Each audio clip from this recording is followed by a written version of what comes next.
Good morning. Today let's discuss about the novel A Portrait of the Artist as a Young Man by James Joyce. James Joyce, A Portrait of the Artist as a Young Man is a semi-autobiographical novel following the adventures and thought process of a young Irish boy through his growth into a thoughtful young man. This novel was published in 1916. The mode of narration of the novel is stream of consciousness. What is stream of consciousness? In literature, the stream of consciousness is a method of narration that describes in words the flow of thoughts in the mind of the characters. One of the famous stylistic devices used in this novel is epiphany. Epiphany is a moment in which a character makes a sudden profound realization, whether prompted by an external object or a voice from within that creates a change in his or her perception of the world. Discussing about our author James Joyce. James Joyce was born on February 2, 1882, in the town of Rathgar near Dublin, Ireland. He was the oldest of 10 children born to a well meaning but financially inept father and a pious mother. Joyce attended University College in Dublin, where he became increasingly committed to language and literature as a champion of modernism. In 1902, Joyce left the university and moved to Paris, but briefly returned to Ireland in 1903 upon the death of his mother. Shortly after his mother's death, Joyce began work on the story that would later become a portrait of the artist as a young man. Discussing about modernism, with the publication of the novel A Portrait of the Artist as a Young Man, James Joyce became recognized as one of the most important modernists shaping the future of literature. Modernism is a style of writing that writers and other artists used with trends such as symbolism, expressionism, imagism, and surrealism.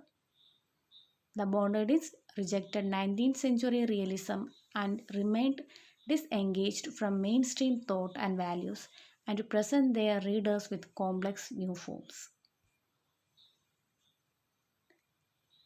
The novel, A Portrait of an Artist as a Young Man, was published in a serial form in 1914 to 1915. A Portrait of the Artist as a Young Man draws on many details from Joyce's early life. As I have said earlier, it's an autobiographical novel. The novel's protagonist, Stephen Dedalus, is in many ways Joyce's fictional double. Joyce had even published story under the pseudonym Stephen Dedalus before writing the novel. Stephen is the son of an impoverished father and a highly devout Catholic mother. Also, like Joyce, he attends Clongweswood and the university colleges, struggling with questions of faith and nationality before leaving Ireland to make his own way as an artist. Many of the scenes in the novel are fictional, but some of its most powerful moments are autobiographical. Both the Christmas dinner scene and the Stephen first sexual experience with the Dublin prostitute closely resemble the actual events in James Joyce's life. In addition to drawing heavily on Joyce's personal life, a portrait of the artist as a young man can also makes a number of references to the politics and religion of the early 20th century Ireland. When Joyce was growing up, Ireland had been under British rule since the 16th century, and the tension between Ireland and Britain had been especially high since the potato blight of 1845. In addition to political strife, there was considerable religious tension, and a majority of Irish, including the Joyces, were Catholics and strongly favored Irish independence. The Protestant minority, on the other hand, mostly wished to remain united with Britain. After completing A Portrait of the Artist as a Young Man in Zurich in 1915, Joyce returned to Paris, where he wrote two more major novels, Ulysses and Finnegan's Wake, over the course of the next several years. These three novels, along with a short story collection, Dubliners, form the core of his remarkable literary career, and Joyce died in the year 1941. That's all about James Joyce. And when discussing about another style about Joyce is that his use of epiphany, a moment in which a character makes a sudden profound realization, whether prompted by an exterior or external object or a voice from within that creates a change in his or her perception of the world. Joyce uses epiphany most notably in Dubliners, but the novel A Portrait of the Artist as a Young Man is full of these sudden moments of spiritual revelation as well. Most notable is a scene in which Stephen sees a young girl wading at the beach, which strikes him with the sudden realization that an appreciation of her beauty can be truly good. This moment is a classical example of Joyce's belief that an epiphany can dramatically alter the human spirit in a matter of just a few seconds. Next, let's discuss about the plot of this novel, A Portrait of the Artist as a Young Man.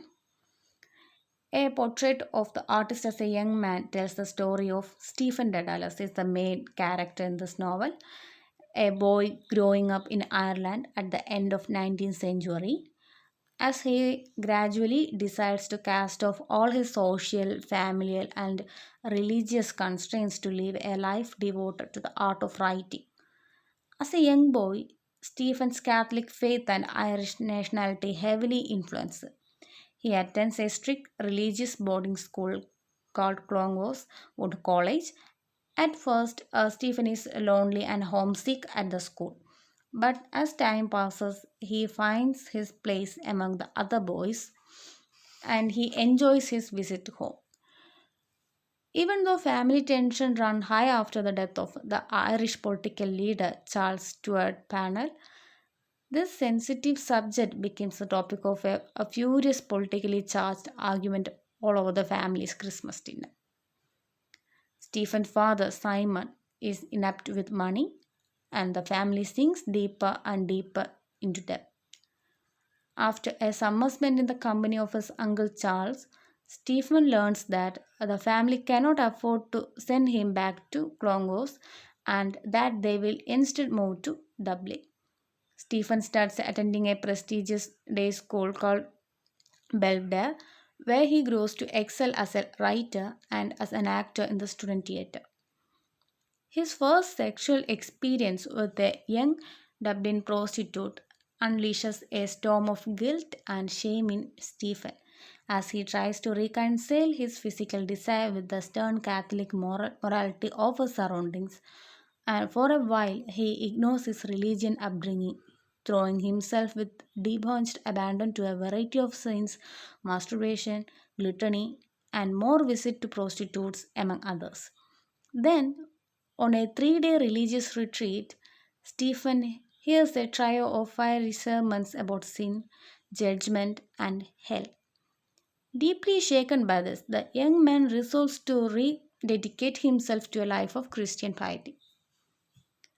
Later, Stephen begins attending Mass every day, becoming a model of Catholic piety, abstinence, and self denial.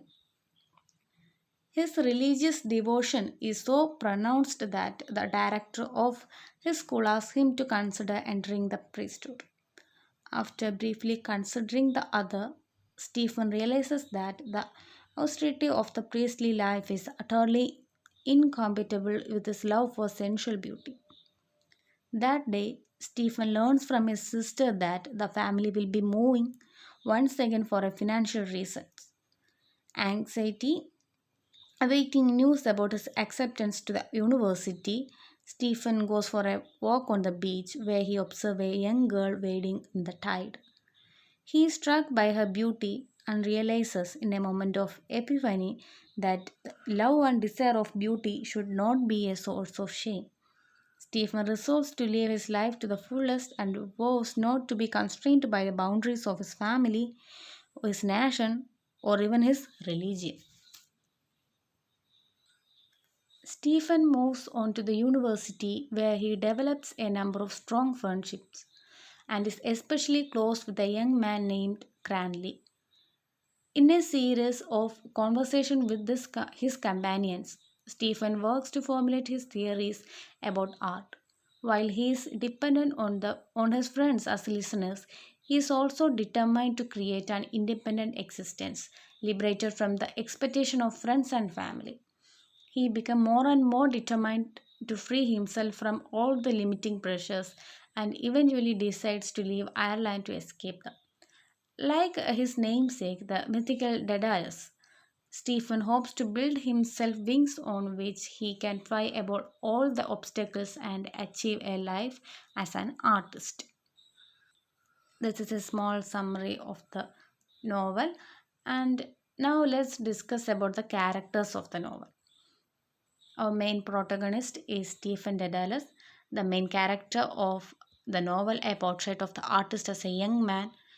Growing up, Stephen goes through long phases of hedonism and deep religiosity.